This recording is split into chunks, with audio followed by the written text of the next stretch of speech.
सभी को नमस्ते।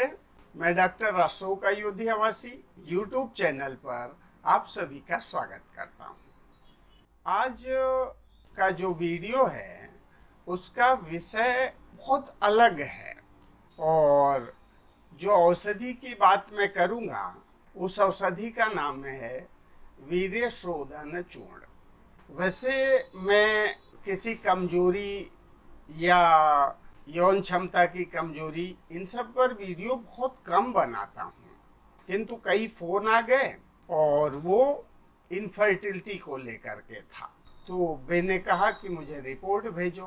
तो जब रिपोर्ट आई मेरे पास तो किसी में स्पर्म काउंट कम था और किसी में स्पर्म की जो क्वालिटी होनी चाहिए वो गड़बड़ थी, मोर्टेलिटी रेट या फिर हेल्दी स्पर्म इनकी संख्या कम थी। तो मुझे लगा कि इस विषय में भी मुझे एक औषधि की चर्चा करनी चाहिए। तो इन्हीं सब समस्याओं से जुड़ी हुई यह औषधि है जिसका नाम है वीर्य शोधन चूर्ण। तो सबसे पहले मैं इसके गुणों की चर्चा कर लेता हूँ। इसके सेवन से दूषित वीर्य की शुद्धि हो जाती है तथा यह संतान को उत्पन्न करने में समर्थ होता है। कई बार ये स्थिति आती है ना कि स्पर्म काउंट तो ठीक है किंतु दिक्कत है, आपको आईवीएफ की तरफ जाना पड़ेगा। तो इस औषधि के सेवन से शायद आपका काम हो जाए। ऐसा नहीं कह रहा हूं कि आप मेरे दर्शक हैं तो आपको भी ये समस्या है। जिनको भी समस्या है वो अपनी समस्या से दूर करने का प्रयास करें। सेवन करने की जो इसकी मात्रा है, जो सेवन विधि है, वो 5 ग्राम से 10 ग्राम की मात्रा में सुबह शाम सेवन करें गाय के दूध के साथ में। यदि आवश्यकता समझें तो इसमें मिश्री भी मिलाई जा सकती है। परहेज कुछ नहीं है। परहेज खटाई, किसी भी प्रकार की खटाई है, हाँ आंवला खा सकते हैं और अन्य किसी प्रकार की जो खटाई है उससे परहेज करें। चाहे इमली हो, चाहे आम हो, अचार हो, नींबू हो, संतरा मौसम्बी हो, इन सब प्रकार की खटाई से परहेज करना है। एक चीज और ध्यान रखें कि सेवन करने के पहले कोष्ठ शुद्धि अति आवश्यक है। तो अगर कब्ज रहती है तो पहले कब्ज को ठीक कर लें। कब्ज के लिए कुछ वीडियो मेरे चैनल पर पड़े हैं, वो देख लें। मैं कभी भी नहीं कहूँगा कि आप स्वयं डॉक्टर बनिए। आप अपने चिकित्सक के संपर्क में रह करके ही चिकित्सा करें, किंतु दवाइयों की जानकारी के लिए चिकित्सक होना जरूरी नहीं है। और इस औषधि के बारे में अपने चिकित्सक से भी आप चर्चा कर सकते हैं, कोई दिक्कत नहीं है। औषधि बनाने की जो सामग्री है मैं उसकी चर्चा कर लेता हूं कि क्या क्या लगेगा, और इस औषधि के निर्माण में जो द्रव्य प्रयोग हुए हैं उनके गुणों की भी मैं चर्चा कर लेता हूं। तो ज़्यादा अच्छा रहेगा, आपको औषधि पर विश्वास भी बढ़ेगा और औषधि निर्माण करने में सहूलियत भी होगी। इस औषधि के निर्माण में पहला द्रव्य जो प्रयोग हुआ है वो है सेमल कंद। तो सेमल का वृक्ष जानते होंगे आप, नहीं तो आप गूगल करके भी सेमल वृक्ष देख सकते हैं। ये पूरे देश में होता है सेमल वृक्ष और तने पर थोड़े कांटे रहते हैं। बड़ा वृक्ष होता है, 30-35 फीट ऊंचा और 4-5 इंच लंबे पत्ते होते हैं। और इसका जो फल है ये लंबा होता है और गर्मियों में फूटता है तो इसके अंदर से रुई जैसा निकलता है। सेमल के बारे में आप पता कर लें या फिर अध्ययन कर लें, ये कोई बहुत बड़ी चीज नहीं है, सारे लोग जानते हैं। तो 2-2.5 साल का जो पेड़ है सेमल का, उसकी जड़ निकालना है। ये जो जड़ है इसी को मैं सेमल कंद कह रहा हूँ। अगर आप वो निकाल सकें स्वयं तो बहुत अच्छी बात है, और नहीं निकाल सकें तो पंसारी के यहाँ सेमल कंद के नाम से या सेमल मूसली के नाम से बहुत आसानी से उपलब्ध है। तो वहाँ से भी आप ले सकते हैं। तो पहली औषधि हो गई सेमल कंद या सेमल मूसली। दूसरी औषधि है बला के बीज। तो बला के बीज भी बहुत आसानी से मिल जाते हैं और इसके बारे में जो ग्रंथों में कहा गया है कि ये बल प्रदान करने में सक्षम है। तो आयुर्वेद की जो दिव्य औषधियां हैं उनमें बला का बड़ा प्रमुख स्थान है। इसमें ऐसा माना जाता है कि हाथी जैसा बल पैदा करने की क्षमता है। और ये बला के बीज कह लें या फिर इसको बीज बंद बोल करके पंसारी के यहाँ से ले सकते हैं। तो ये जो बला का पौधा है बरियारी करके ऐसा बोलते हैं। अलग अलग क्षेत्रों में इसका अलग अलग नाम है। गेहूं के मौसम में जब गेहूं की कटाई होती है तो कुछ लोग इसके पौधे को लपेट करके रस्सी बनाते हैं और उसी से गेहूं की जो फसल कटी हुई है उसको बांधते हैं। तो ये बरियारी या फिर बला के नाम से जानते हैं। इसमें छोटे छोटे बीज होते हैं जिसको बीज बंद कहा जाता है। तो ये हो गई आपकी दूसरी औषधि। बला के बारे में अगर और कुछ जानना चाहेंगे तो मैं एक सेपरेट वीडियो बनाऊंगा। आज का विषय है वीर्य शोधन चूर्ण। तो सामान्य जानकारी जो आपको देना था वो मैंने दिया। इसके पौधे की ऊंचाई बहुत ज़्यादा नहीं होती, 2 फीट 3 फीट के आसपास रहती है। इसकी जड़ें बहुत नीचे तक गई हुई रहती हैं। तो सभी लोग जानते हैं। जैसे आप बरियारी तो किसान सब समझ जाते हैं और पंसारी के यहाँ फिर बीज बंद बोल करके ले लें।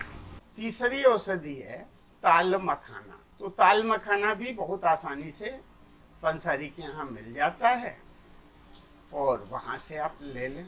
इसको आप 1-2 बीज मुंह में डालेंगे, कुचलेंगे तो लिबलिबा लिबलिबा जैसा महसूस होता है।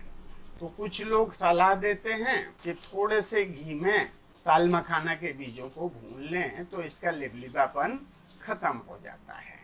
तो आप वैसे ही पीस करके प्रयोग कर सकते हैं या फिर हल्के से घी में पीस करके रख लें। तो तीसरी औषधि हो गई ताल मखाना। अब चौथी औषधि है मखाना। मखाना ड्राई फ्रूट की दुकानों पर आपने देखा होगा, फूला फूला रहता है, सफ़ेद कलर का। ये कमल गट्टे से बनाया जाता है। यह भी बहुत ही ताकतवर चीज़ है। वीर्य को बढ़ाने में, शरीर को ताकत देने में, वीर्य में स्पर्म की संख्या बढ़ाने में इसका बहुत बड़ा योगदान है और बहुत अच्छी औषधि है। तो आप चौथी औषधि ले लें मखाना। पांचवी औषधि है सफ़ेद मूसली। तो ज़्यादातर लोग जानते होंगे, पतली पतली जड़ें होती हैं सफ़ेद कलर की, सफ़ेद मूसली उसी को कहते हैं। और ये पंसारी के यहाँ आसानी से मिल जाता है। आप वहाँ से लेकर के सुखा करके कूट पीस करके औषधि में इसका प्रयोग करें। देखिए, अभी मैं किसी औषधि की, किसी द्रव्य की मात्रा की चर्चा नहीं कर रहा हूँ, एक सामान्य सा परिचय दे रहा हूँ। तो बीज बंद का परिचय देना आवश्यक था, वो दिया। ताल मखाना, मखाना या सेमल मूसली ये सब लोग जानते ही होंगे, बहुत आसानी से पंसारी के यहाँ मिल जाता है। छठी औषधि है कामराज। तो कामराज जो लोग जंगली क्षेत्रों में रहते हैं उनको पता है, ये एक प्रकार की जड़ है और नहीं तो आप पंसारी से ले सकते हैं। इसको आप ताकत का खजाना ही कहिए। यौन क्षमता बढ़ाने में, वीर्य की मात्रा बढ़ाने में, स्पर्म की संख्या बढ़ाने में कामराज का बहुत बड़ा योगदान है। तो ये भी एक प्रकार का कंद है। तो कामराज पंसारी के यहाँ से आसानी से मिल जाता है। सातवीं औषधि है गंगेरन। गंगेरन की जड़ की छाल का प्रयोग करेंगे। और गंगेरन को भी लोग जानते होंगे, 3-3.5 फीट ऊंचा पौधा होता है। और इसको भी आप गूगल करके उसके बारे में परिचय प्राप्त कर सकते हैं। और यह भी बहुत अधिक बल देने वाली औषधि है। वीर्य की मात्रा बढ़ाने में, स्पर्म की मात्रा बढ़ाने में बहुत ही बढ़िया काम करता है। तो इस प्रकार से मैंने जो औषधि बताई वो कुल 7 औषधियाँ हुई। 7 औषधियों में क्या है, पहला है आप ले लीजिए सेमल मूसली, दूसरी औषधि है बीजबंध, तीसरी औषधि है ताल मखाना, चौथी औषधि है मखाना, पांचवी औषधि है श्वेत मूसली, और छठी औषधि है कामराज, और सातवीं औषधि है गंगेरन की जड़ की छाल। ये सातों औषधियां लेकर के धूप में सुखा लें, और सुखा करके हमाम दस्ते से कूट करके बारीक चूर्ण बना लें और कपड़ छान करके मिक्स कर दें। सभी की मात्रा समान रहेगी। तो अगर आप 50-50 ग्राम औषधि लेते हैं तो ये सातों औषधियों की जो सातों द्रव्य की जो मात्रा है वो 50-50 ग्राम ही रहेगा।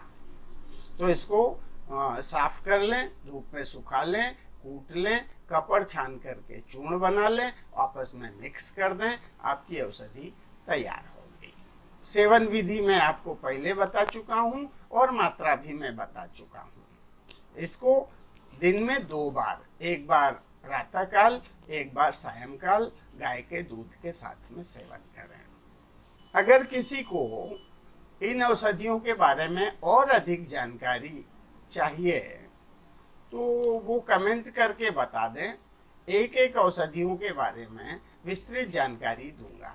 ये औषधियाँ केवल ताकत के लिए ही नहीं प्रयोग होती, अन्य रोगों में भी प्रयोग होती हैं। तो किसी एक औषधि के संपूर्ण गुणों की चर्चा करना इस वीडियो में संभव नहीं है, क्योंकि इस वीडियो का विषय है वीर्य शोधन चूर्ण। तो इसके प्रयोग से जो पुरुषों में स्पर्म की समस्या आती है, स्पर्म काउंट कम है, स्पर्म हेल्दी नहीं है, और मोर्टेलिटी कम है, तो उन सारी समस्याओं से आप छुटकारा पा सकते हैं। आप स्वयं बना सकते हैं इस औषधि को, या किसी वैद्य की सहायता से आप बनवा सकते हैं। अगर किसी वैद्य के पास आप गए हैं तो इसकी चर्चा कर सकते हैं कि हमें ये एक योग मिला था, वैद्य जी कैसा रहेगा। तो मैं समझता हूँ कि आपको वो वैद्य जी उचित सलाह ही देंगे, और मैं समझता हूँ कि मैंने जो आपको जानकारी दी आप उसका लाभ उठाएंगे। आपको वीडियो अच्छा लगे तो लाइक करें, और अगर पहली बार मेरे चैनल पर आए हैं तो चैनल को सब्सक्राइब करें और बेल आइकन को जरूर क्लिक करें, जिससे मेरे वीडियोज आप तक तुरंत पहुंचते रहें। इस वीडियो को अन्य लोगों के हित के लिए आप शेयर कर सकते हैं सोशल मीडिया पर, चाहे व्हाट्सएप के जरिए भेज सकते हैं या फिर फेसबुक पर भी शेयर कर सकते हैं। इसी के साथ में मैं अपनी बात समाप्त करना चाहूँगा। जय धन्वंतरी, जय आयुर्वेद।